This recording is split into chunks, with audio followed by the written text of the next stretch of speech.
Friends, welcome on योरपीडिया। और ये दूसरा वीडियो है क्वालिटी के ऊपर, क्वालिटी कंट्रोल के ऊपर। और पहला वीडियो जो था उसमें हमने डिस्कस किया था क्वालिटी होता क्या है, क्वालिटी का कंसेप्ट क्या है। अलग अलग क्वालिटी गुरुज ने, जो क्वालिटी गुरुज मीन्स ऐसे स्कॉलर जो quality control, quality as a domain of learn, domain of वो नॉलेज, उसके ऊपर काम करते हैं। उन्होंने अलग अलग डेफिनेशन दिया है। तो हमने उन सब लोगों का देखा क्वालिटी की डेफिनेशन क्या है। सबसे इम्पॉर्टेंट जो डेफिनेशन हमने देखी थी वो डेमिंग की देखी थी, जो क्वालिटी गुरु हैं। और उन्होंने बताया था कि quality is nothing but that is the want और need of the customer. Customer को क्या चाहिए वही क्वालिटी होता है। और कस्टमर की परसेप्शन में क्वालिटी आप डिफाइन करते हो। क्वालिटी उसके फीचर से भी डिफाइन होती है, लेकिन ज़्यादा इंपॉर्टेंट जो है वो कस्टमर की परसेप्शन है, जो उसको चाहिए अगर आपका प्रोडक्ट और सर्विस वो दे रहा है, that is called quality. Quality as a subject जब हम पढ़ते हैं तो उसमें क्वालिटी गुरुज, उनकी थ्योरीज, उनकी लर्निंग्स को हम पढ़ते हैं। और पूरे का पूरा quality as a subject quality gurus के टर्म्स में आगे आगे चलता है। फिर अलग अलग टर्म्स आती हैं, जैसे सपोज प्रिंसिपल ऑफ मैनेजमेंट है, या क्वालिटी सर्कल है, या काइजन है, या कंटिन्यूस इंप्रूवमेंट है, या आपका PDCA साइकिल है, या आपका TQM, जो भी है वो क्वालिटी गुरुज ने टॉपिक दिए हैं और उन टॉपिक्स को हम करते चले जाते हैं। आज के लेक्चर में हम कुछ इंपॉर्टेंट क्वालिटी गुरुज के बारे में पढ़ेंगे और उन्होंने जो कंसेप्ट दिए हैं उनके बारे में पढ़ेंगे। इनका डिटेल नेक्स्ट वीडियोस में आएगा, क्योंकि ये बहुत पूरे का पूरा क्वालिटी को यही चीज़ कवर करता है। लेकिन आज का लेक्चर आपको जिस्ट दे देगा, एक ओवरऑल आपको पिक्चर दे देगा, बर्ड आई व्यू दे देगा कि हम क्वालिटी एज अ सब्जेक्ट में क्या पढ़ने वाले हैं और इसकी टर्मिनोलॉजीज क्या हैं। किसी भी सब्जेक्ट के जो पहले एक दो लेक्चर होते हैं वो पूरे के पूरे सब्जेक्ट की टर्मिनोलॉजीज, पूरे के पूरे सब्जेक्ट का फिलॉसफी और उसकी जिस्ट आपको दे देते हैं, जिससे आप पूरे सब्जेक्ट के बारे में समझ आते हो। और जैसे योरपीडिया के ऊपर आप हर टॉपिक करते हो, उसकी बहुत से क्वेश्चन आपको दिए जाते हैं, वही हम मेथड इसमें भी रखेंगे। मैं आपको दो एक क्वालिटी गुरु के बारे में बताऊंगा, फिर उनसे रिलेटेड क्वेश्चंस करेंगे। इसी तरीके से हम आगे चलते जाएंगे। तो स्टार्ट करते हैं फ्रेंड्स अपना लेक्चर क्वालिटी कंट्रोल के ऊपर, कंट्रीब्यूशन बाय क्वालिटी गुरुज। ये हमारा आज का बेसिकली टॉपिक है जिसको हम करने वाले हैं। तो लेट्स स्टार्ट इट। और ये है कंट्रीब्यूशन बाय क्वालिटी गुरुज, ये हम करने वाले हैं। ये है क्वालिटी गुरुज के नाम। फिशन बॉम्ब डायग्राम इन्होंने दिया था, cause effect diagram, sorry Ishikawa diagram जी थी, fish bone diagram. Feigenbaum, I don't know how to pronounce his name, Deming, Edward Deming, then Juran, then Walter and Shingo Taguchi and Philip Crosby. ये कुछ जो quality गुरु हैं जिनके बारे में हम पढ़ेंगे और इनकी थ्योरीज, इनकी लर्निंग्स के बारे में हम डिस्कस करेंगे कि वॉल्टर शिवॉट ने क्या दिया। वॉल्टर शिवॉट बेसिकली एडवर्ड डेमिंग के गुरु थे और एडवर्ड डेमिंग क्वालिटी के फादर माने जाते हैं। फादर ऑफ क्वालिटी कंट्रोल जो क्वालिटी है वो एडवर्ड डेमिंग माने जाते हैं, जिन्होंने क्वालिटी का कंसेप्ट पहले जापान में इंप्लीमेंट किया, फिर जापान से वो US लेके आए और उन्होंने US की इंडस्ट्रीज को बहुत हेल्प किया। और जापान के अंदर एक क्वालिटी प्राइज है जो इनके नाम पे इनिशिएट किया गया है, highest prize in the quality. मैंने आपको बताया था कि वर्ल्ड में अगर एक ऐसा कंट्री है जहाँ पे क्वालिटी लोगों के ब्लड में है, क्वालिटी उनका वे ऑफ लाइफ है, दैट इज जापान। और जापान की सोसाइटी के अंदर क्वालिटी बहुत ही इंपॉर्टेंट एक कंसेप्ट है। Crosby, Juran, Ishikawa, Taguchi, Shingo, Harrington, Feigenbaum, ये इन्होंने जो भी क्वालिटी गुरु हैं, इन्होंने क्या कंसेप्ट दिया उसी के बारे में हम आज के लेक्चर में फ्रेंड्स पढ़ने वाले हैं। आज इसको करेंगे। तो ये है हमारे पास कंट्रीब्यूशन क्वालिटी गुरुज का, उनका मेन कंट्रीब्यूशन। इस इमेज को थोड़ा सा देखेंगे, इस इमेज को, इसको अंडरस्टैंड करने की ट्राई करेंगे। सबसे पहले आते हैं वॉल्टर शिवॉट, ग्रैंडफादर बोलते हैं क्वालिटी का, क्योंकि फादर डेमिंग है। तो अगर फादर डेमिंग है और डेमिंग के गुरु शिवॉट है तो वो तो ग्रैंडफादर हुए। तो क्वालिटी के ग्रैंडफादर हुए शिवॉट। और शिवॉट ने सबसे इंपॉर्टेंट जो कंसेप्ट दिया है ना, स्टैटिस्टिकल क्वालिटी कंट्रोल का दिया है। स्टैटिस्टिकल क्वालिटी कंट्रोल की अगर क्वालिटी को कंट्रोल करना है तो आपको स्टैटिस्टिकल चार्ट बनाने पड़ते हैं, आपको स्टैटिस्टिकल एनालिसिस करना पड़ता है। आपने इंजीनियरिंग में भी स्टैटिस्टिकल क्वालिटी कंट्रोल के बारे में पढ़ा है। तो वो जो कंसेप्ट आपका दिया था वो शिवॉट ने दिया था। और शिवॉट से आगे ये कंसेप्ट पकड़ लिए फिर एडवर्ड डेमिंग ने, और एडवर्ड डेमिंग ने भी फिर 14 पॉइंट्स डेवलप किए क्वालिटी इंप्रूवमेंट के लिए। उन्होंने कंपनीज को 14 पॉइंट दिए, 14 पॉइंट्स दिए एडवर्ड डेमिंग ने कंपनीज को, जिनके ऊपर कंपनीज को काम करना चाहिए सो दैट क्वालिटी को आगे ले जा सके। जुरान, जोसेफ जुरान, इन्होंने फिटनेस फॉर यूज, क्वालिटी की एक डेफिनेशन दी थी कि क्वालिटी वो है जो यूज, जिस काम के लिए बना है उसमें फिट हो जाए। तो फिटनेस फॉर यूज का जो कंसेप्ट था वो जुरान ने दिया था। फिगनबॉम ने इंट्रोड्यूस किया कंसेप्ट टोटल क्वालिटी कंट्रोल का। तो TQC, टोटल क्वालिटी कंट्रोल, फिगनबॉम का कंसेप्ट है। एग्जाम में डायरेक्टली पूछ लिया जाएगा कि टोटल क्वालिटी कंट्रोल होता क्या है और टोटल क्वालिटी कंट्रोल का कंसेप्ट किसने दिया था। क्रॉसबी ने क्वालिटी इज फ्री, उन्होंने बोला भाई साहब क्वालिटी फ्री है, और जीरो डिफेक्ट का जो कंसेप्ट था क्रॉसबी ने डेवलप किया था। जीरो डिफेक्ट, जैसे आज 6 सिग्मा की बात करते हैं आपके, जिसमें कोई डिफेक्ट ना हो, तो जीरो डिफेक्ट का कंसेप्ट इन्होंने दिया था। इशिकावा ने कॉज इफेक्ट डायग्राम बनाई थी और इंटरनल कस्टमर का कंसेप्ट दिया था।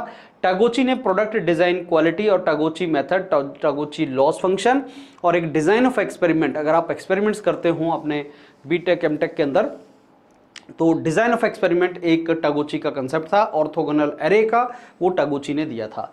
ये क्वालिटी गुरुज और उनकी कंट्रीब्यूशन, आज हम इसको सारे को डिटेल में करने वाले हैं। अपनी स्क्रीन को आप बाद में इसको रोक के इनकी कंट्रीब्यूशन, इन्होंने क्या क्या कंट्रीब्यूशन दिया है, क्या किया है, उसको आप पढ़ सकते हैं। आपको आइडिया लग जाएगा कि इन्होंने क्या क्या एक्टिविटीज किया था। अब चलते हैं फ्रेंड्स, लेट्स गो नेक्स्ट, और एक एक क्वालिटी गुरु के बारे में पढ़ते हैं। वॉल्टर शिवॉट के बारे में मैं थोड़ा सा डिटेल में आपको बताऊंगा, फिर ऐसी ही डिटेल हम आगे भी करेंगे। जैसे अगर इन्होंने PDCA साइकिल दिए तो PDCA साइकिल होता क्या है उसको मैं एक्सप्लेन करने की ट्राई करूंगा, इनके क्वेश्चंस करेंगे, फिर आपको आइडिया लग जाएगा कि ऐसे 7-8 अगर क्वालिटी गुरु हैं तो हर क्वालिटी गुरु के कंसेप्ट के ऊपर बेस्ड हमें कितना नॉलेज एक्वायर्ड है। सो वॉल्टर शिवॉट सबसे पहले जिन्होंने ग्रैंडफादर, बेसिकली इन्होंने क्वालिटी कंट्रोल के ग्रैंडफादर माने जाते हैं। क्वालिटी स्टैटिस्टिकल क्वालिटी कंट्रोल पे काम किया था इन्होंने, प्रोसेस वेरिएबिलिटी पे काम किया था, और PDSA एक साइकिल बनाया था। PDCA बाद में जो बनाया था वो बेसिकली एक साइकिल था जो डेमिंग साहब ने बनाया था, लेकिन इन्होंने PDSA साइकिल के ऊपर काम किया है। वो डिटेल में हम देखते हैं क्या है सारे का सारा, और PDSA PDCA सारी की सारी साइकिल्स वहीं से हमने इनको डिस्कस किया है।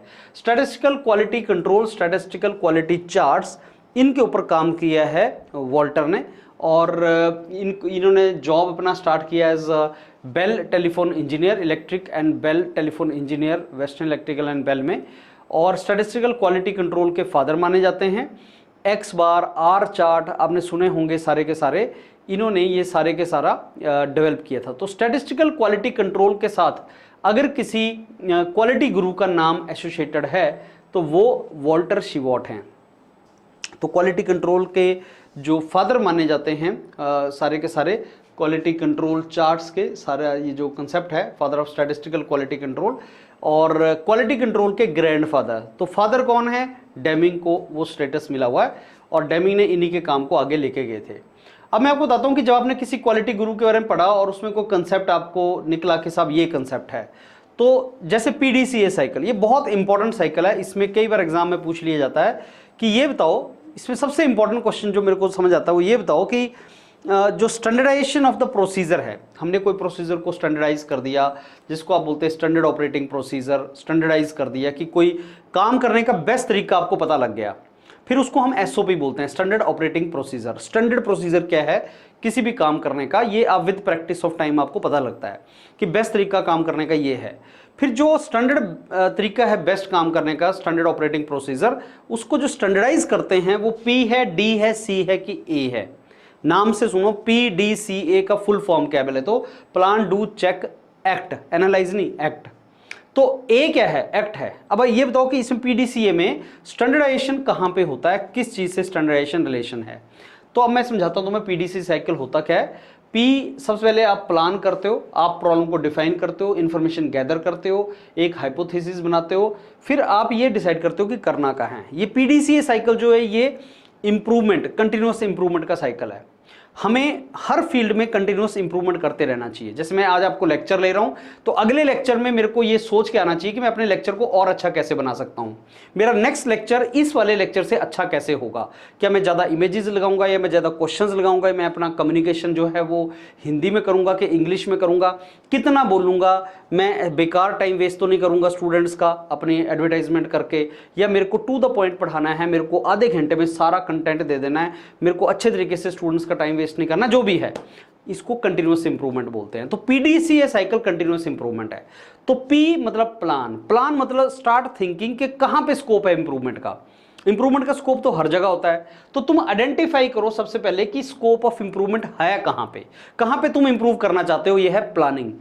इस प्लानिंग फेज में तुम डाटा इकट्ठा करते हो, तुम बहुत सी चीजें लेके आते हो, फिर डाटा इकट्ठा करने के बाद आप जो नेक्स्ट स्टेज होती है डू मतलब आप चेंज लाने की ट्राई करते हो। ये आपने डिसाइड कर ली कि भाई चेंज क्या करना है, मतलब कहां पे इंप्रूवमेंट लानी है, फिर तुम चेंज करते हो, लेकिन बहुत बड़े लेवल पे नहीं करते, पायलट मोड पे करते हो, छोटी सी स्केल पे तुम बेसिकली चेंज लेके आते हो।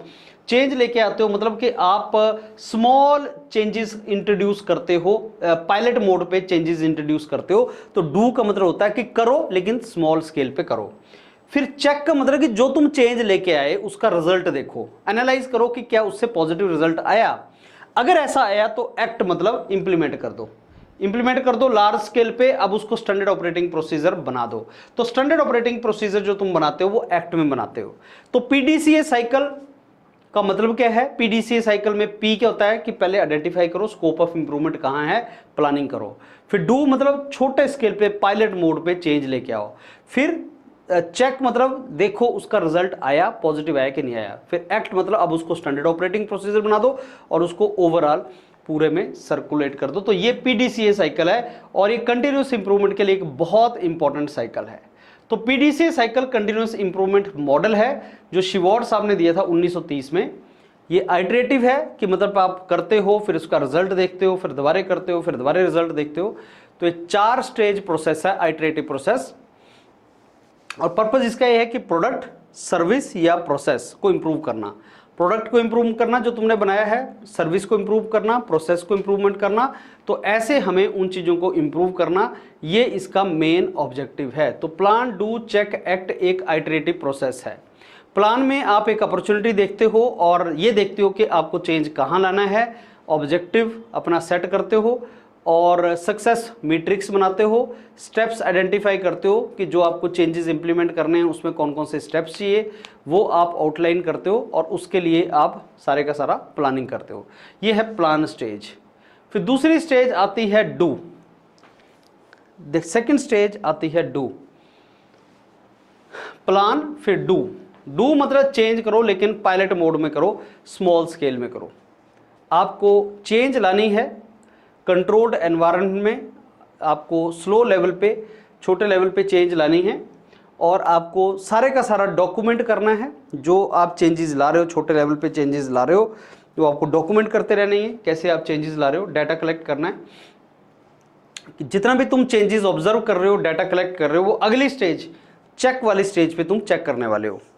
तो चेक स्टेज क्या है कि जो तुम चेंजेस लाए पायलट मोड पे, छोटे लेवल पे, स्मॉल स्केल पे जो चेंजेस लाए उनको चेक करो। Analyse the result of pilot mode change. जो पायलट मोड पे आप चेंज लाए थे उनके रिजल्ट को एनालाइज करो और कंपेयर करो। अगर तुम्हें लगता है कि फायदा हुआ है तो भाई साहब एक्ट करो। एक्ट करो मतलब अब उसको लार्ज स्केल पे ले आओ और चेक स्टेज पे चेंजेस अगर सक्सेसफुल हैं तो उनको स्टैंडर्डाइज कर दो और उनको लार्ज स्केल पे इंप्लीमेंट कर दो। तो ये था वॉल्टर साहब का पीडीसीए पीडीएसए साइकिल सारे का सारा। वो मैं एस से क्या होता है, उसमें एस क्या होता है, वो दोबारा से आपके साथ डिस्कस करूंगा। अब कैसे क्वेश्चन फ्रेम किए जा सकते हैं कि पीडीसीए साइकिल जो है कंटिन्यूअस इंप्रूवमेंट मॉडल है, इसको किसने दिया था। सबसे इंपॉर्टेंट क्वेश्चन, जो PDCA cycle continuous improvement cycle है वो किसने आपको सजेस्ट किया था। दूसरा क्वेश्चन, पीडीसीए साइकिल में स्टैंडर्डाइजेशन कौन से स्टेज पे होता है। स्टैंडर्डाइजेशन जो तुम करते हो कि आप सारे मेथड को स्टैंडर्ड मेथड बना देते हो, स्टैंडर्डाइजेशन के वे में चलते हो, वो कौन सी स्टेज है, वो आपकी एक्ट स्टेज है। तीसरा, which of the following is not a stage in PDCA cycle. इनमें से कौन सी स्टेज नहीं है इन पीडीसीए साइकिल। ऑब्वियसली एनालाइज नहीं होता, उसकी जगह एक्ट होता है, वो एनालाइज नहीं है, वो एक्ट है। जो प्लान स्टेज है उसमें किस चीज पे प्राइमरी फोकस किया जाता है। जो प्लान स्टेज है उसमें फोकस किस पे किया जाता है। तो सबसे पहले अपॉर्चुनिटी मतलब कहां पे स्कोप है इंप्रूवमेंट का, क्योंकि ये कंटिन्यूअस इंप्रूवमेंट साइकिल है। तो मेरे को कंटिन्यूअस इंप्रूवमेंट करनी है प्रोडक्ट के अंदर, प्रोसेस के अंदर, अपनी सारे के सारी सर्विसेज के अंदर। तो पहले आइडेंटिफाई तो करोगे कि स्कोप ऑफ इंप्रूवमेंट कहाँ है, अपॉर्चुनिटी कहाँ है। अपॉर्चुनिटी होती है जहाँ स्कोप ऑफ इंप्रूवमेंट है वो कहाँ है, और एक प्लान उसके लिए बनाओ। डू स्टेज जो पीडीसीए साइकिल की है उसमें क्या होता है, डू स्टेज में क्या आता है? डू स्टेज में आता है आपको जो चेंज आपने करना है स्मॉल स्केल चेंजेस को जो इंप्लीमेंट करना है वो आपका डू स्टेज है। हमें स्मॉल स्केल पे चेंजेस लानी है, that is called do stage. Check stage जो है पीडीसीए साइकिल का, उसमें मेन एक्टिविटी क्या होता है? What is in the check stage?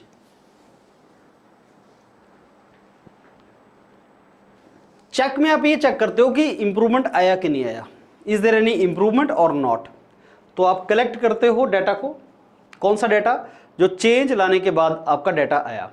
आपने डू में क्या किया, पायलट मोड में स्मॉल स्केल पे चेंजेस लाए। अब जो चेंजेस लाए उसमें जो आपका चेंजेस हो रही हैं वो डाटा है, उसको कलेक्ट करो, उसको एनालाइज करो और ये देखो कि क्या इंप्रूवमेंट हो रहा है कि नहीं हो रहा है। अगर इंप्रूवमेंट हो रहा है तो ऑब्वियसली उसको स्टैंडर्डाइज कर देंगे, नेक्स्ट लेवल पे ले जाएंगे।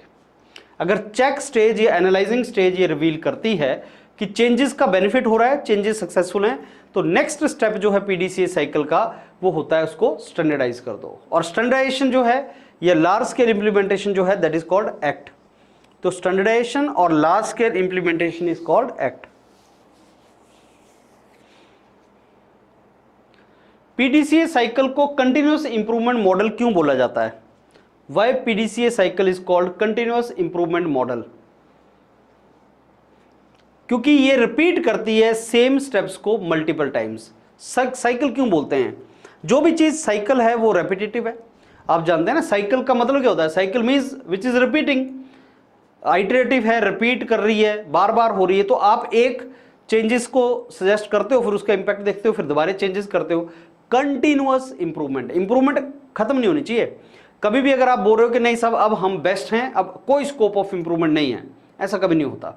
अब ऐसा कभी नहीं होता कि स्कोप ऑफ इंप्रूवमेंट ना हो। आपको आईफोन अगर आपके पास है 15 जिसका नंबर 15 है, सपोज आईफोन 15 आप बोलते हो, तो 16 भी आया, क्या 15 में कोई प्रॉब्लम चल रही थी? नहीं। लेकिन इंप्रूवमेंट का स्कोप तो हमेशा ही होता है। आप ऑटोमोबाइल कंपनीज देख लो, आपको लगेगा कि बड़ी अच्छी बाइक है यार, बहुत अच्छी गाड़ी है, ये तो बहुत ही जबरदस्त है यार, तो फिर आप नेक्स्ट क्यों लोगे, दूसरी क्यों लोगे आप? ये आपको you need to understand that. इनमें से कौन सा की बेनिफिट है पीडीसीए साइकिल को यूज करने का? Which of the following is the main benefit और की benefit of using PDCA cycle? इससे क्वालिटी इंप्रूव होता है। पीडीसीए साइकिल एक साइक्लिक प्रोसेस है, कंटिन्यूअस इंप्रूवमेंट है, आइटरेटिव प्रोसेस है, स्मॉल स्केल चेंजेस हैं जिसके बेस पे फिर आप लार्ज स्केल चेंजेस को बेसिकली सजेस्ट करते हो। तो पीडीसीए साइकिल एक साइक्लिक प्रोसेस है, पीडीसीए ऐसे साइकिल में चलता है। पीडीसीए साइकिल को और क्या बोलते हैं? इसका नाम डेमिंग साइकिल भी है, एडवर्ड डेमिंग के नाम पे। शिवार्ट्स साहब ने जो दिया था वो बेसिकली आगे कैरी फॉरवर्ड किसने किया? डेमिंग ने कैरी फॉरवर्ड किया, राइट।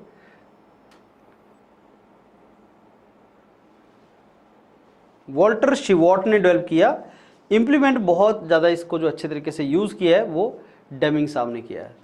तो इसको शिवार्ट साइकिल नहीं बोलते, इसको डेमिंग साइकिल बोलते हैं। शिवार्ट ने एक और कंसेप्ट इंट्रोड्यूस किया था जो वेरिएशन इन मैन्युफैक्चरिंग प्रोसेसेस से रिलेटेड था। उन्होंने बोला कि अगर मैन्युफैक्चरिंग प्रोसेस आप कर रहे हो तो उसके अंदर चाहे आपका सेम वर्कर काम कर रहा है, सेम मशीन है, सेम वर्कर है, फिर भी there is a variation in the product which you are getting.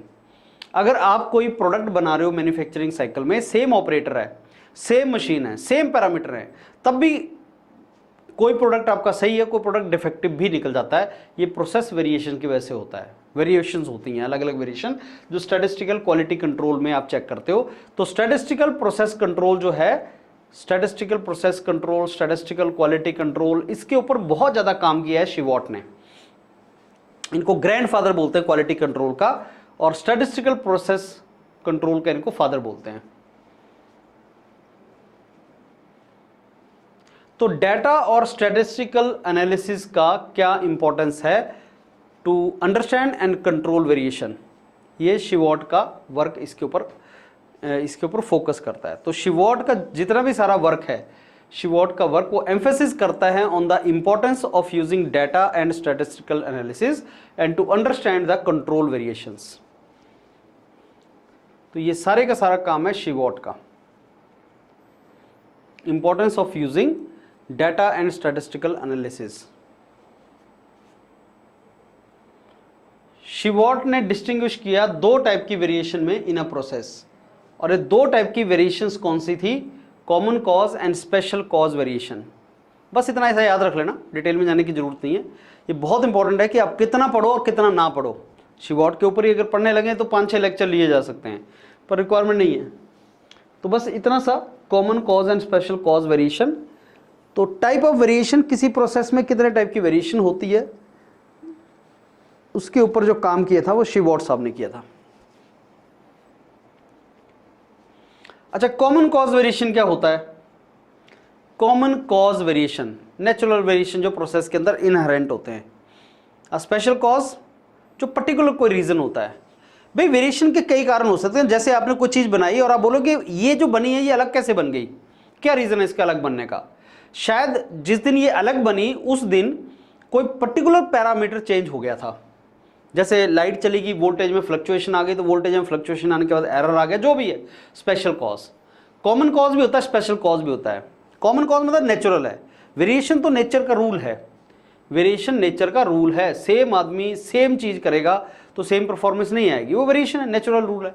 Natural cause और स्पेशल कॉज। असाइनेबल कॉज मतलब जिसको असाइन किया जा सकता है, आपको रीजन पता लग जाए, ढूंढ सकते हो कि ये कारण था। तो कंट्रोल चार्ट जो शिवॉट ने दिए वो क्या है? What are the control charts given by Shewhart? Common और स्पेशल कॉज वेरिएशन के बीच का डिफरेंस ही कंट्रोल चार्ट्स थे, between common and special cause variation. Common cause और स्पेशल कॉज, वे वेरिएशन को स्टैटिस्टिकली उन्होंने एनालाइज किया। उन्होंने बोला कि कोई भी प्रोसेस तुम कर रहे हो या कोई भी चीज तुम कर रहे हो उसमें वेरिएशन आता है, और वेरिएशन का कॉमन रीजन भी हो सकता है, कोई स्पेशल कॉज भी हो सकता है। स्पेशल जो तुम बता दो भाई ये कारण है उसका। तो कौन सा क्वालिटी मैनेजमेंट फिलॉसफी ऐसी है जो शिवॉट साहब के साथ रिलेटेड है? आंसर है स्टैटिस्टिकल क्वालिटी कंट्रोल।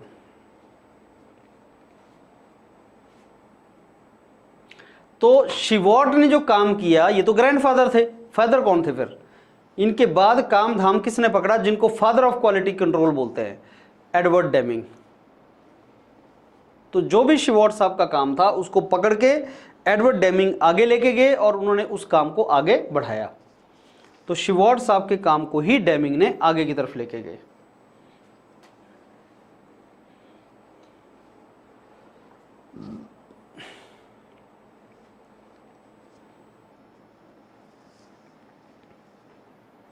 अच्छा, स्टैटिस्टिकल क्वालिटी कंट्रोल तो आप सब लोगों ने किए हैं, वो आपने एक्स चार्ट, आर चार्ट वगैरह पढ़े हैं ना कॉलेज में।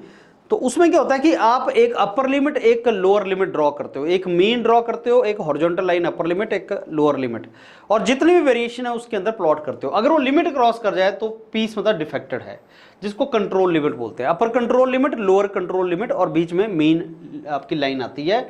अगर कोई पॉइंट इन कंट्रोल लिमिट्स के बाहर चला जाए, मतलब स्पेशल कॉज वेरिएशन है, कोई स्पेशल कारण है कि कोई वेरिएशन हो गया है, अगर इन लिमिट से बाहर चला जाए कोई, तो स्पेशल कारण है उसका कि कंट्रोल लिमिट को वो क्रॉस कर गया। तो upper control limit, lower control limit, और स्पेशल कारण है कि वो लिमिट्स को क्रॉस कर गया।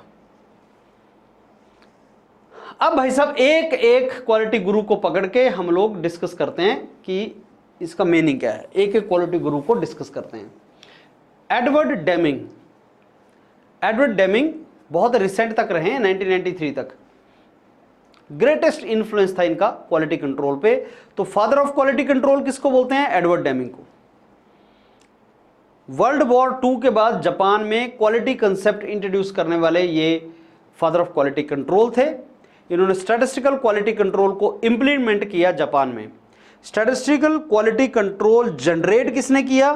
वो शिवॉट ने किया था। स्टैटिस्टिकल क्वालिटी कंट्रोल कंसेप्ट शिवॉट ने डेवलप किया, लेकिन उसको इंप्लीमेंट करने वाले कौन थे? वो आपके डेमिंग थे। और इन्होंने बहुत काम किया कि अनसर्टेनिटी और वेरिएबिलिटी को रिड्यूस किया जा सके। अनसर्टेनिटी और वेरिएबिलिटी को रिड्यूस किया जा सके। इनको जापान में इनवाइट किया गया और इन्होंने जापान में क्वालिटी मूवमेंट को आगे लेके गए, उसको लीड किया क्वालिटी मूवमेंट को। जापान की इंडस्ट्रीज में 1950s में इन्होंने स्टैटिस्टिकल क्वालिटी कंट्रोल को यूज किया और पीडीसीए साइकिल जो शिवॉर्ट ने दिया उसको इन्होंने पॉपुलर किया। तो बेसिकली इनकी कंट्रीब्यूशन है कि शिवॉर्ट ने जो जो कंसेप्ट दिए थे, statistical quality control, PDCA cycle, जो कंसेप्ट शिवॉर्ट ने दिए थे उनको इंप्लीमेंट करने का, एक्सपेंड करने का जो काम था वो डेमिंग ने किया था। फिर ये अमेरिकन इंडस्ट्रीज को इन्होंने हेल्प करना ट्राई किया। इन्होंने बोला कि अगर कोई चीज़ हम जापान में कर सकते हैं तो हम उसको अमेरिका में क्यों नहीं कर सकते। अगर ये चीज़ हमने जापान में की है तो इस चीज़ को तो हम अमेरिका में भी कर सकते हैं। ये जूस के साथ कनेक्टेड थे। जूस मतलब Japan union of scientist and engineers. अगर एग्जाम में क्वेश्चन आया कि ऐसा कौन सा क्वालिटी गुरु था जो Japan union of scientist and engineers, juice, ऐसा कौन गुरु था, क्वालिटी गुरु जो जूस के साथ कनेक्टेड था, तो वो आपके ये थे जो Edward Deming. Total quality management में किस साइंटिस्ट का नाम आता है? एडवर्ड डेमिंग का। पीडीसीए और पीडीएसए क्वालिटी सर्कल में किसका नाम आता है? एडवर्ड डेमिंग का। तो quality circle, PDCA cycle, PDSA cycle, ये सारा एडवर्ड डेमिंग से रिलेटेड है। जापान का हाईएस्ट क्वालिटी प्राइज जो है जिसका नाम है Deming prize in quality, highest quality जो अवार्ड है जापान का, डेमिंग प्राइज इन क्वालिटी बोलते हैं उसको, डेमिंग प्राइज इन क्वालिटी, वो जापान में एडवर्ड डेमिंग ने दिया है। 17 point of total quality management किसने दिया है? डेमिंग ने। 14 points of total quality management, ये डेमिंग का कंसेप्ट है। 7 deadly since of management, Deming. 7 deadly since of management, कौन से 7 सिन करता है? तो 7 और 14 दोनों कंसेप्ट किसका? डेमिंग का। याद रखना 7 से रिलेटेड अगर कोई कंसेप्ट है, 7 सिन और 14 मैनेजमेंट प्रिंसिपल्स, तो 7 सिंस एंड 14 मैनेजमेंट प्रिंसिपल, ये डेमिंग का कंसेप्ट है। सिस्टम ऑफ प्रोफाउंड नॉलेज, ये भी डेमिंग का कंसेप्ट है। System of profound knowledge, concept of Deming, Deming का ही कंसेप्ट है। तो डेमिंग साहब के फ्रेंड्स, ये आपके कुछ कंट्रीब्यूशन, डेमिंग के ऊपर पूरे का पूरा एक लेक्चर मैं लूंगा जिसमें डेमिंग साहब का हम डिस्कस करेंगे। आगे आ गया fish bone diagram, cause effect diagram या Ishikawa diagram. Father of quality circle, father of quality circle किसको बोलते हैं? इशिकावा को। इन्होंने cause effect diagram, fish bone diagram या इशिकावा डायग्राम की बात की थी। टोटल क्वालिटी मैनेजमेंट इन्होंने बहुत यूज किया। He is not a father of total quality management, but total quality के ऊपर इन्होंने, मैनेजमेंट के ऊपर काफी काम किया। Quality is a company wide issue, इन्होंने 7 simplified tool of quality control use करने के लिए लोगों को बोला। क्वालिटी सर्कल क्या होता है? एक छोटा सा group of similar employees that meet regularly to plan, carry out process changes to improve quality, productivity and work environment. Quality circle, father of quality circle, Ishikawa diagram. तो ये 2 वजह से इनका बहुत एग्जाम में क्वेश्चन आता है कि क्वालिटी सर्कल, काइजन सर्कल भी बोलते हैं उसको, उसके ऊपर बहुत ज्यादा काम किसने किया? इशिकावा ने। और fish bone diagram, cause effect diagram, Ishikawa. Control circle क्या, क्वालिटी सर्कल क्या होता है? एक छोटा सा ग्रुप होता है जो सिमिलर एम्प्लॉइज का होता है, मतलब जो एक ही डोमेन में काम कर रहे हैं, वो अपने काम से रिलेटेड, पर्सनल नहीं, काम से रिलेटेड प्रॉब्लम्स उसमें डिस्कस करते हैं। पर्सनल करियर ग्रोथ उससे रिलेटेड नहीं, जो काम में प्रॉब्लम आ रही है उसको डिस्कस करते हैं। और इनका मेन इंटेंशन होता है इंप्रूव करना चीज़ों को, कि अपने काम को हम और आगे कैसे इंप्रूव कर सकते हैं, उसको क्वालिटी सर्कल बोलते हैं। कि हम अपने काम में क्या इंप्रूवमेंट लाएं सो दैट हमारा काम इंप्रूव हो जाए, तो क्वालिटी सर्कल उसको बोलते हैं। Small group of similar employees that meet regularly to plan and carry out process change to improve quality, productivity and work environment. Purpose क्या होता है क्वालिटी सर्कल का? To improve the quality, continuous quality improvement जिसको बोलते हैं, productivity, efficiency बढ़ जाए, and environment. Management को पता होता है कि ऐसा कोई सर्कल हो रहा है। ये मैनेजमेंट को अपना वो भी दे सकते हैं, एडवाइस दे सकते हैं। ये छोटा सा ग्रुप होता है जो भी इन्होंने डिस्कस किया, ये अपने हायर मैनेजमेंट को रिक्वेस्ट डाल सकते हैं, बोल सकते हैं कि साहब ये हम चाहते हैं हो। मैनेजमेंट माने ना माने वो मैनेजमेंट के ऊपर है। तो ये बेसिकली फॉर्मल मीटिंग होती है, इनफॉर्मल नहीं होती, बहुत फॉर्मल टाइप होती है, जिसमें आप अपने कंपनी के अंदर ही नॉर्मली ये मीटिंग करते हो। 7 टूल हैं क्वालिटी कंट्रोल के, 7 simplified tool of quality control, discuss करेंगे उनको। वो 7 क्वालिटी कंट्रोल टूल को इंप्लीमेंट करने के लिए इशिकावा ने बहुत सजेशन दिए हैं कि हमें ये टूल यूज करने चाहिए।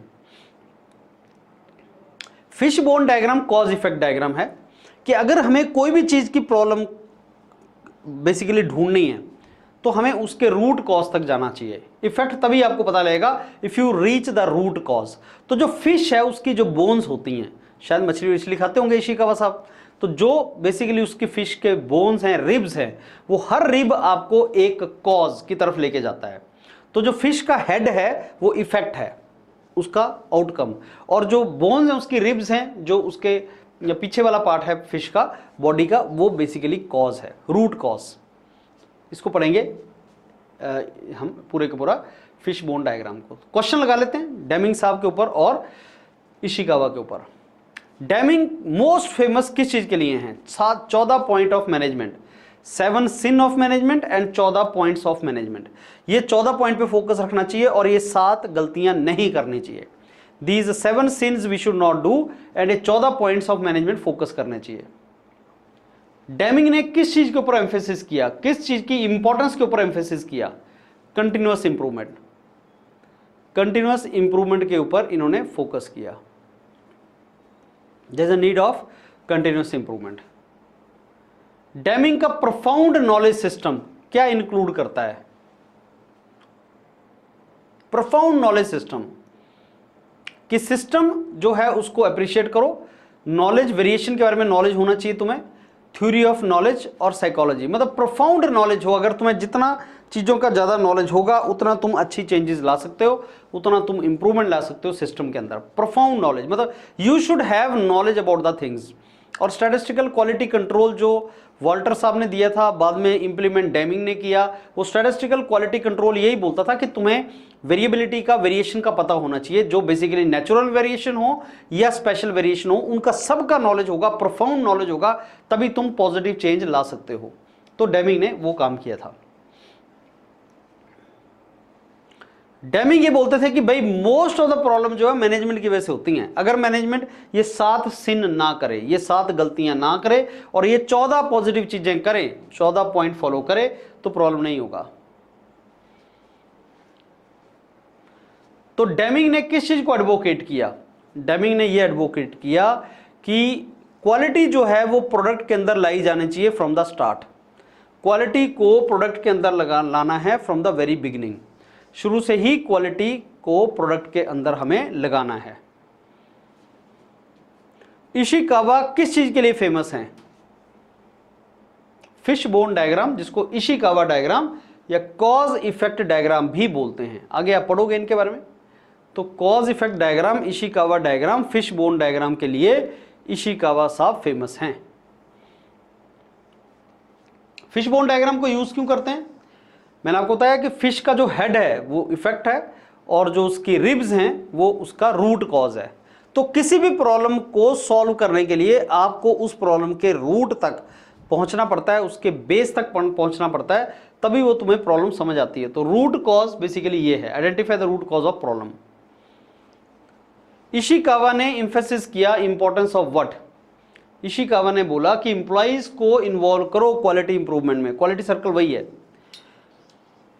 अगर तुम क्वालिटी इंप्रूवमेंट करना चाहते हो अपनी ऑर्गेनाइजेशन के अंदर, अगर तुम अपनी ऑर्गेनाइजेशन के अंदर क्वालिटी इंप्रूव करना चाहते हो, अगर तुम अपनी ऑर्गेनाइजेशन के अंदर क्वालिटी इंप्रूव करना चाहते हो तो आपको इंप्लॉइज को इन्वॉल्व करना पड़ेगा और इसको बोलते हैं बेसिकली क्वालिटी सर्कल। इशिकावा ने 7 बेसिक टूल जो थे क्वालिटी, उनके ऊपर काम किया। बता सकते हो उनका नाम क्या है? और ये याद कर लो आप सारे, 7 बेसिक टूल हैं। हर बेसिक टूल का कोई ना कोई पर्पस है। तो जितने भी क्वालिटी कंट्रोल के 7 बेसिक टूल हैं क्वालिटी कंट्रोल के, फादर ऑफ क्वालिटी कंट्रोल कौन है? इशिकावा। तो ये 7 जो क्वालिटी कंट्रोल हैं, जो 7 क्वालिटी कंट्रोल हैं, उनके नाम क्या क्या हैं? Control chart, histogram, Pareto chart, cause effect diagram, scatter diagram, check sheet, flow chart. ये नाम याद कर लेने, इनके ऊपर लेक्चर बना हुआ है पूरे।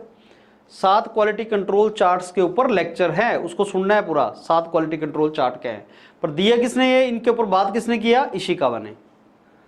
इशिकावा ने क्या और साथ में किस चीज को प्रमोट किया कि क्वालिटी टूल्स सिंपल और easy to use quality control tools होने चाहिए। हमारे पास ऐसे क्वालिटी कंट्रोल टूल होने चाहिए जो सिंपल हों और इजी टू कंट्रोल हों, easy to use, easy to control. Quality control जो हमारे पास टूल हैं, इजी टू यूज हमारे क्वालिटी टूल होने चाहिए। और ये सारे के सारे इनका कोई ना कोई पर्पस है। कंट्रोल चार्ट का कोई और पर्पस है, हिस्टोग्राम का कोई और है, पेरेटो चार्ट 80-20 रूल कुछ और बोलता है, कॉज इफेक्ट डायग्राम का कोई और पर्पस है। तो ऐसे आप इनको करते हो। चलिए अब चलते हैं क्वालिटी गुरु साहब जोसेफ जुरान। देखने में काफी बूढ़े, लेकिन ये मेरे को लगता है बुढ़ापे का फोटो है। ये अभी रिसेंट कुछ साल पहले ही इनकी हुआ है। तो जुरान साहब, जोसेफ जुरान,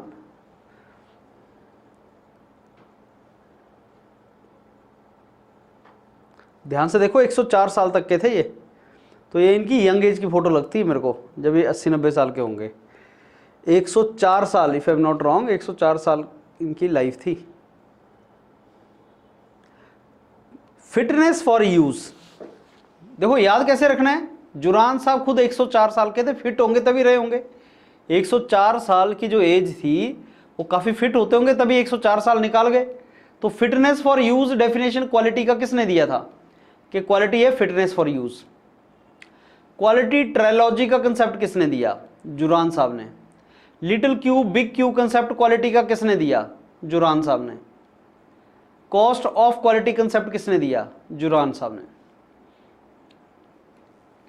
आपको एग्जाम में जो क्वेश्चन आता है यहीं से आता है कि ये कंसेप्ट किसने दिया था। Little Q, big Q,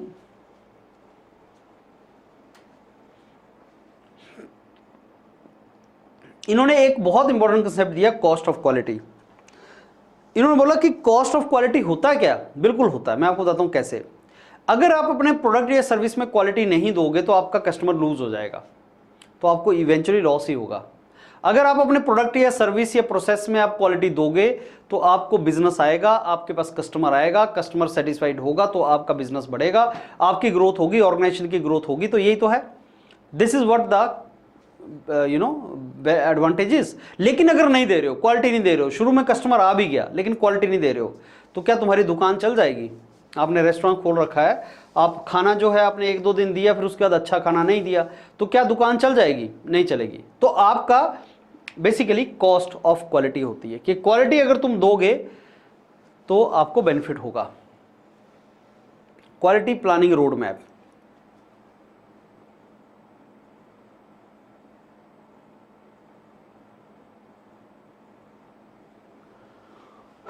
okay. अब नेक्स्ट जो हमारे क्वालिटी गुरु हैं वो हैं शिंग्यो शिंगो।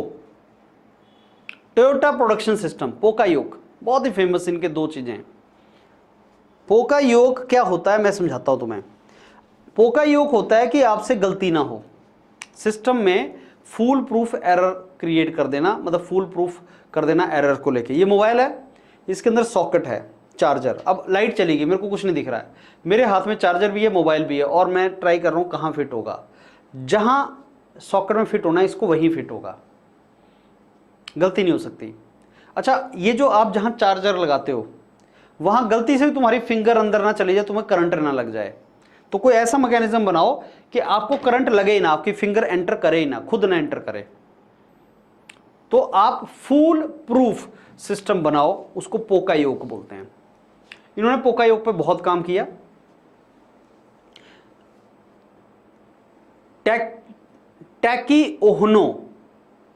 टैकी ओहनो के साथ मिलके जस्ट इन टाइम सिस्टम पे, जीरो इन्वेंट्री पे इन्होंने काम किया। जीरो इन्वेंट्री पे भी इन्होंने बहुत काम किया। इनके नाम, इनको Shingo prize awarded for excellence in manufacturing में दिया जाता है। शिंगो प्राइज भी एक है। Toyota production system, lean manufacturing, thin manufacturing, Toyota production system. Toyota आप जानते हो जापानीज कंपनी है, ऑटोमोबाइल कंपनी, वहीं से रिलेटेड कंसेप्ट निकला है आपका lean manufacturing, thin manufacturing. Lean and thin manufacturing system उसी से रिलेटेड है, टोयोटा प्रोडक्शन सिस्टम से। तो poka yoke avoiding error, right, error ना हो, पोकायोक उससे रिलेटेड है। क्रॉसबी, क्रॉसबी साहब का क्या कंट्रीब्यूशन है? इन्होंने एक बुक लिखी जिसका नाम था quality is free, quality is free, zero defect, do it right the first time. इन्होंने क्वालिटी को डिफाइन किया, do it right the first time. कि क्वालिटी है क्या? आप कोई प्रोडक्ट या सर्विस दे रहे हो कस्टमर को तो गलती मत करो, उसमें मिस्टेक मत करो, एरर मत करो। अगर आप एरर लेस कोई चीज डिलीवर कर रहे हो जिसमें गलती नहीं है, do it first time, do it right the first time, तो अगर आप ऐसा कर रहे हो तो ऑटोमेटिकली वो एक अच्छी चीज जा रही है। तो क्रॉसबी साहब ने ये बात बोली थी। इन्होंने 14 क्वालिटी इंप्रूवमेंट स्टेप्स दिए थे। अब ये 14 आप डेमिंग साहब के 14 मैनेजमेंट पॉइंट्स के साथ कंफ्यूज मत करना।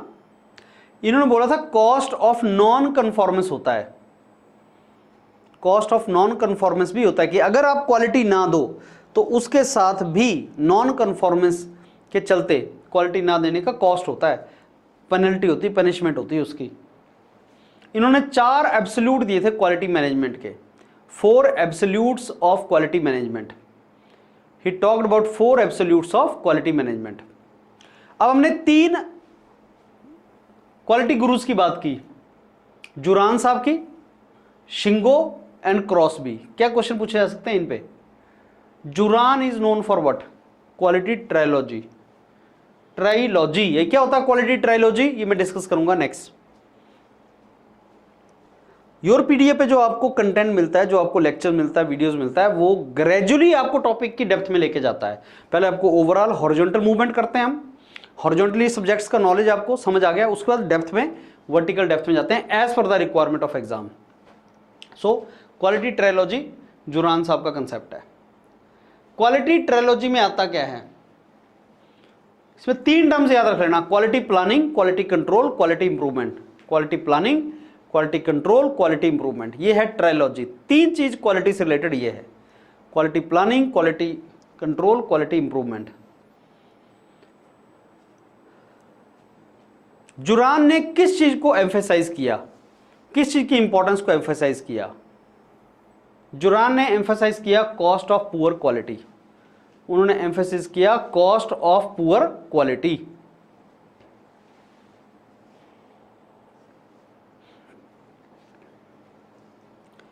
जुरान साहब ने बिलीव किया कि quality should be built into product from the very start. Quality should be built into product from the very start.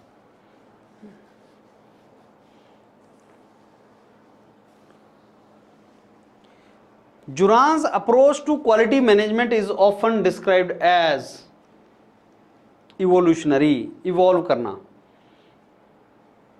evolutionary, revolutionary नहीं, slowly evolve करना। Shingo is best known for his contribution to Pokayoke. Pokayoke important term है। तो पोकायोग होता क्या है? मैंने आपको example दिया उसका। पोकायोग क्या चीज है? गलती ना हो जाए बाय मिस्टेक। तो फूल प्रूफ, फूल मतलब गलती करना, फुलिश, फूल प्रूफ कामों के लिए, so preventing the fool proof things, to make the fool proof things, pokayoke is to make the fool proof things. गलती ना हो, फूल प्रूफ चीजों को बनाना is पोकायोग।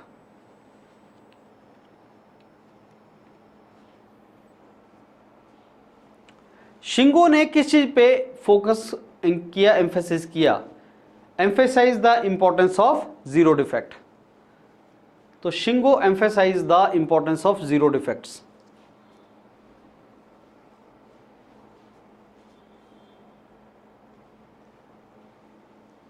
शिंगोज approach to quality management is often described as engineering based.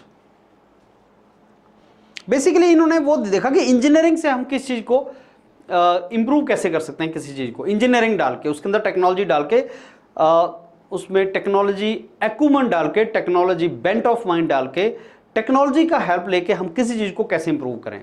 पोका योग उसी का example है।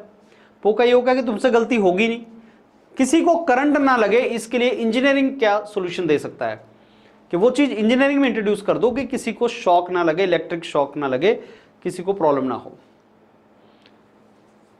Shingo believed that quality should be built into the product from the start. Crosby साहब ने कौन सा कंसेप्ट दिया? Zero defect. डिफेक्ट नहीं करना, क्रॉस।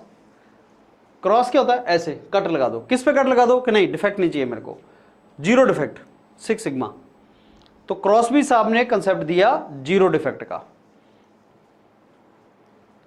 क्रॉसबी ने क्वालिटी को कैसे डिफाइन किया, ये हमारा पहला लेक्चर है। आज हमारा दूसरा लेक्चर। पहले लेक्चर में हमने डिफाइन किया fitness for use, fitness for use, Juran, as per the expectation. So quality is what customer wants, want और requirement of customer, Deming. And then Crosby, conformance to requirement, कि जो customer की requirement है क्या हम उसके accordingly कुछ उनको देते हैं। तो Crosby is conformance to requirement. Crosby ने किस चीज को एम्फेसाइज किया? Crosby emphasize the importance of prevention over inspection. Prevention is better than cure. तो प्रिवेंशन बेटर है, इंस्पेक्शन करनी पड़ती है बाद में, क्वालिटी कंट्रोल इंस्पेक्शन है। तो अगर प्रिवेंट कर पाओ गलती तो इवन बेटर। तो अगर तुम गलती को प्रिवेंट कर पाए तो और भी अच्छी बात है। तो प्रिवेंशन ओवर इंस्पेक्शन। क्रॉसबी ने किस चीज को बिलीव किया? Crosby believed that quality is free. Quality free है भाई साहब। इसका मतलब क्या है ये बाद में डिस्कस करेंगे। Crosby approach to quality management. Crosby की जो अप्रोच है क्वालिटी मैनेजमेंट की, वो मैनेजमेंट फोकस्ड है। Management focused, management focused. अभी हमने देखा था इंजीनियरिंग फोकस्ड, वो किसका था? शिंगो का। तो क्वालिटी को अलग अलग तरीके से, अगर आप जीरो डिफेक्ट की तरफ से अप्रोच कर रहे हो, अगर पोका योग के थ्रू आप अप्रोच कर रहे हो, तो ये उसके अलग अलग टूल्स हैं। अब करते हैं फिगनबॉम साहब क्या बोलते हैं। तो फिगनबॉम जो है नेक्स्ट क्वालिटी गुरु, फिगनबॉम ने टोटल क्वालिटी कंट्रोल का कंसेप्ट दिया, स्टैटिस्टिकल टेक्निक्स यूज की, और इन्होंने कस्टमर डिफाइंड क्वालिटी की टर्म की। टोटल क्वालिटी कंट्रोल, जिसको आज टोटल क्वालिटी मैनेजमेंट बोलते हैं। इन्होंने मैनेजमेंट के मेथड को इकोनॉमिक थ्योरी और ऑर्गेनाइजेशन के प्रिंसिपल के साथ जोड़ा। तो TQC, total quality control concept के ऊपर इन्होंने वर्क किया। ऐसे नहीं कि एक कंसेप्ट के ऊपर एक ही क्वालिटी गुरु काम करता है या एक नहीं काम किया। जैसे PDCA साइकिल के साथ दो के नाम जुड़े, वॉल्टर साहब के और उसका डेमिंग साहब का। तो एक पर्टिकुलर कंसेप्ट पे एक से ज्यादा क्वालिटी गुरु भी काम कर सकते हैं। आपने बस ये देखना कि कौन से क्वालिटी गुरु से क्या चीज ज्यादा इंपॉर्टेंट है, कहां से क्वेश्चन आ सकता है। जितना करवाया जा रहा है बस उतना आपके एग्जाम के लिए। टगोची, बहुत ही इंपॉर्टेंट नाम। टेक्सटाइल इंजीनियरिंग की थी इन्होंने, फिर इन्होंने अपनी डॉक्टरेट जो थी क्यूशू यूनिवर्सिटी जापान से की।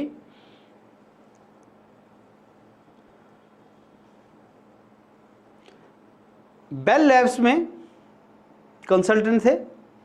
साइंटिफिक मैनेजमेंट प्रिंसिपल का ये फादर माने जाते हैं। जो कोलकाता के अंदर इंडियन स्टैटिस्टिकल इंस्टीट्यूट है, कोलकाता के अंदर, वहां के विजिटिंग प्रोफेसर थे ये टागुची साहब। और डिजाइन ऑफ एक्सपेरिमेंट पे इन्होंने बहुत ज्यादा काम किया है। साइंटिफिक मैनेजमेंट पे इन्होंने बहुत काम किया है। डिजाइन ऑफ एक्सपेरिमेंट, ऑर्थोगोनल रे, robust design, noise factor eliminate करना, लॉस फंक्शन, ये कुछ टर्म्स हैं। साइंटिफिक मैनेजमेंट समझो क्या है। साइंटिफिक मैनेजमेंट के जो फादर ऑफ टागुची साहब को माना जाता है, FW टेलर ने भी काम किया है साइंटिफिक मेथड पे, साइंटिफिक मैनेजमेंट में। लेकिन साइंटिफिक मैनेजमेंट होती क्या है? साइंटिफिक मैनेजमेंट मीन्स कि तुम मैनेजमेंट को साइंटिफिकली करो। जैसे मैं आपको एग्जांपल देता हूं, method to do particular work in a best way, best method to do a work, this always the best way to do a work. उसको कैसे निकालोगे कि बेस्ट वे या बेस्ट तरीका क्या है काम करने का? तुम पूरे काम को छोटे छोटे टुकड़ों में बांट दोगे कि इस पूरे काम को इस टुकड़ों में छोटे छोटे पार्ट्स में बांट दिया, फिर हर पार्ट पे तुम फोकस करते हो कि इसको बेस्ट तरीका क्या है करने का। फिर ऐसे तुम्हें हर काम को करने का बेस्ट तरीका पता लग गया कि भाई साहब अगर इस काम को ऐसे करना है तो उसमें हमें आधा घंटा लगेगा बस।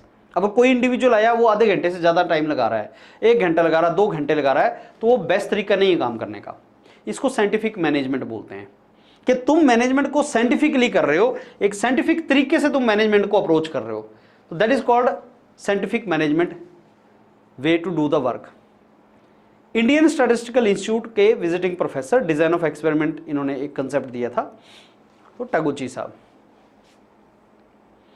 तीसरे हैं जो father of scientific management. Actually I think father of scientific management यहां पे गलत रख दिया टागुची साहब के लिए। फादर ऑफ साइंटिफिक मैनेजमेंट जो है वो FW टेलर हैं, आप इनको अपडेट कर लेना। FW Taylor is known as father of scientific management. Taguchi साहब जो है डिजाइन ऑफ एक्सपेरिमेंट पे उन्होंने काम किया है। प्रिंसिपल ऑफ साइंटिफिक मैनेजमेंट, सारे काम को छोटे छोटे टुकड़ों में बांट दो। डिवीजन ऑफ लेबर,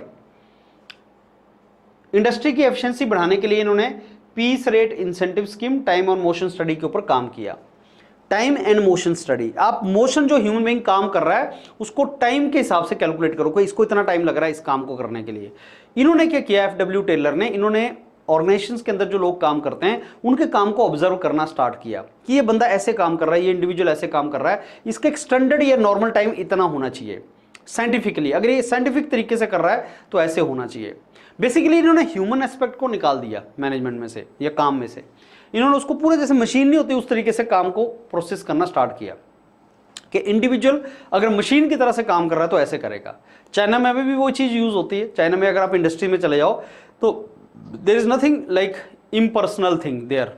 ऐसा नहीं कि इसका काम करने का तरीका और इसके काम करने का तरीका अलग है, हर बंदे को एक पर्टिकुलर तरीके से काम करना है और उसको इतना टाइम लगेगा।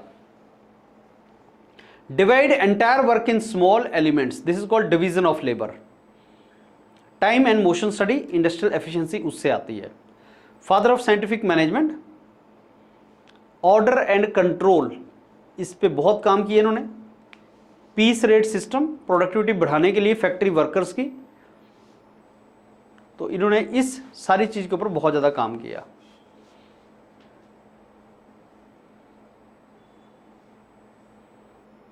Let's do some question. इनमें से कौन सा क्वालिटी गुरु है जिसको क्वालिटी कंट्रोल चार्ट्स, शिवॉट, पुराने क्वेश्चन भी है। Quality control chart Shewhart. Quality circle Ishikawa, quality circle Ishikawa. एक क्वालिटी गुरु और उसके साथ लगता है एक कंसेप्ट, ये इंपॉर्टेंट है।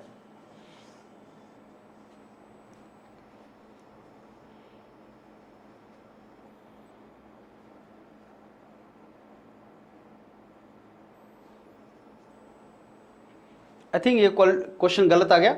Edward Deming popularise concept of PDCA और PDSA।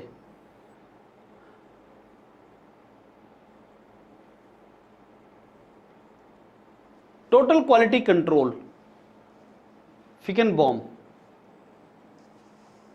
Scientific management, FW Taylor. Efficiency बढ़ाने के लिए साइंटिफिक मैनेजमेंट में जो इंप्रूवमेंट किया है वो टेलर ने किया है। Principle of scientific management. Poka yoke Japanese word है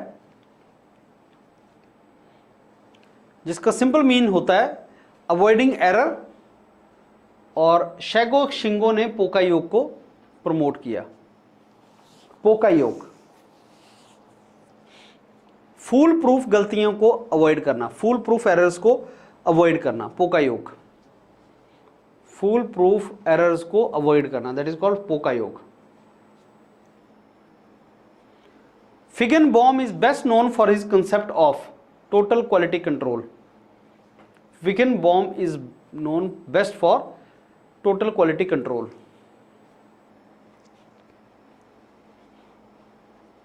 किस चीज पे एम्फेसिस करता है ये? पूरी ऑर्गेनाइजेशन के अंदर क्वालिटी को इंटीग्रेट करना। तो क्वालिटी को पूरी ऑर्गेनाइजेशन के अंदर कैसे इंटीग्रेट करना है, that is the concept given by total quality control. Total quality control से ही बाद में टोटल क्वालिटी मैनेजमेंट वगैरह कंसेप्ट्स आए हैं। तो फिगनबॉम ने क्वालिटी को किसकी रिस्पॉन्सिबिलिटी माना है? He believed that quality is the responsibility of, answer is everyone in the organisation. Quality is the responsibility of everyone in the organization.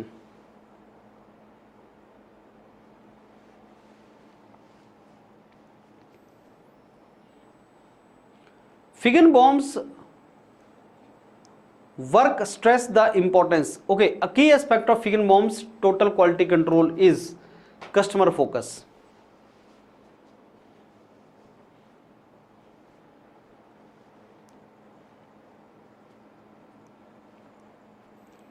तो फिगनबॉम ने स्ट्रेस किया importance of proactive quality planning and prevention. इनके थोड़े detail में जब हम करेंगे तो ये चीज़ें आपको पता लग जाएंगी। क्वालिटी गुरुज का डिटेल में जब हम पढ़ेंगे तो you will get more idea. अच्छा, टगोची किस चीज़ के लिए फेमस हैं? Robust design. रोबस्ट मतलब ऐसा डिज़ाइन ऑफ एक्सपेरिमेंट बनाओ कि सेंसिटिविटी वगैरह का ज़्यादा फर्क ना पड़े, कि जब आप एक्सपेरिमेंट करते हो तो कितने एक्सपेरिमेंट कंडक्ट करने हैं सारा चीज को एनालाइज करने के लिए, इसको बोलते हैं design of experiment. Suppose 4 variable हैं आपके डिजाइन ऑफ एक्सपेरिमेंट में, 4 वेरिएबल हैं, तो उन 4 वेरिएबल को तुम किस तरीके से वेरी करोगे सो दैट आपका एक्सपेरिमेंट अच्छा हो, तो उसको डिजाइन ऑफ एक्सपेरिमेंट बोलते हैं। और वो डिजाइन ऑफ एक्सपेरिमेंट हमारा रोबस्ट होना चाहिए। तो टगोची साहब ने रोबस्ट डिजाइन का कंसेप्ट दिया था। टगोची का रोबस्ट डिजाइन मेथड किस चीज को फोकस करता है? रोबस्ट डिजाइन मेथोडोलॉजी टगोची की किस चीज पे फोकस करती है? कि प्रोडक्ट और प्रोसेस वेरिएशन को लेके इनसेंसिटिव हो जाएं। रोबस्ट का मतलब यही है कि जो वेरिएशन के लिए ज्यादा सेंसिटिव ना हो। रोबस्ट वो सिस्टम होता है जो बहुत सेंसिटिव नहीं होता। Something which is not very sensitive is called robust. तो टगोची का जो रोबस्ट डिजाइन था वो क्या था? रोबस्ट डिजाइन का मतलब था कि ऐसे प्रोडक्ट और ऐसी प्रोसेस बनाओ जो वेरिएशन के लिए बहुत ज्यादा सेंसिटिव ना हो। थोड़ी बहुत वेरिएशन हो तो उसका इंपैक्ट उस पर ना पड़े।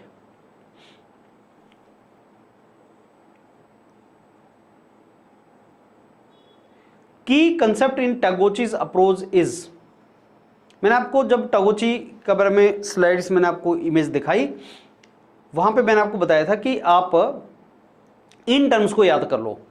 रोबस्ट डिजाइन, ऑर्थोगोनल रे, साइंटिफिक मैनेजमेंट, टगोची ने भी किया है लेकिन एफडब्ल्यू टेलर उसके फादर हैं। लॉस फंक्शन, तो हमने इन चीजों के ऊपर भी फोकस किया था। टगोचीज लॉस फंक्शन किस चीज के बीच में रिलेशन को डिफाइन करता है? टगोची का जो लॉस फंक्शन है वो क्या बताता है? It is a relation between variation and cost. Taguchi का जो लॉस फंक्शन है that describes the relationship between variation and cost.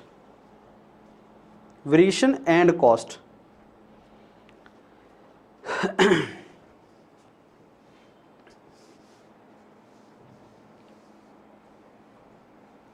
Taguchi का मेथड किस चीज का यूज करता है? Designed experiment. के एक्सपेरिमेंट करने हो तो उसको डिजाइन वे में करो, design of experiment.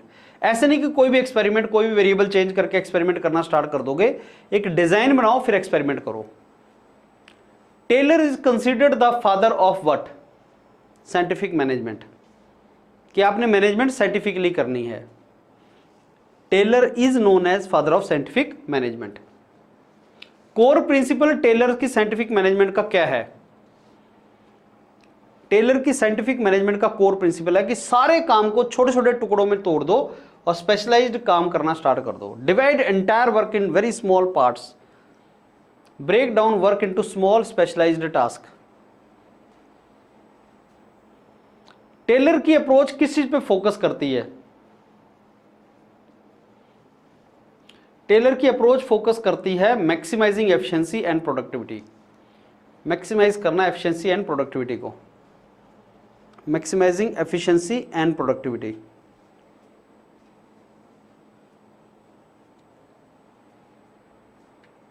Taylor advocated standardised work method. Taylor ने सारा काम ही एफिशिएंसी और प्रोडक्टिविटी को बढ़ाने के लिए किया कि एफिशिएंसी कैसे बढ़ेगी ऑर्गेनाइजेशन की, प्रोडक्टिविटी कैसे बढ़ेगी। और इन्होंने बोला कि ऐसे मेथड बनाओ जो स्टैंडर्डाइज्ड मेथड है, काम करने का स्टैंडर्ड तरीका, बेस्ट तरीका। इसका क्रिटिसिज्म ये है कि इन्होंने ह्यूमन फैक्टर को फोकस नहीं किया। ऑब्वियसली साइंटिफिक मैनेजमेंट में ह्यूमन फैक्टर फोकस नहीं होता। तो फ्रेंड्स, ये था हमारा सेकंड लेक्चर ऑन क्वालिटी।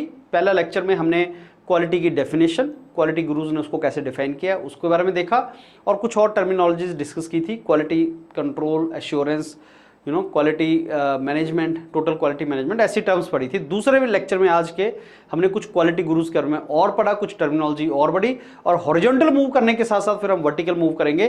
तो क्वालिटी एक सब्जेक्ट है जो बहुत डिफिकल्ट नहीं होता, सिंपल सब्जेक्ट है। पढ़ते जाओ, क्वेश्चन लगाते जाओ। All the very best, thank you.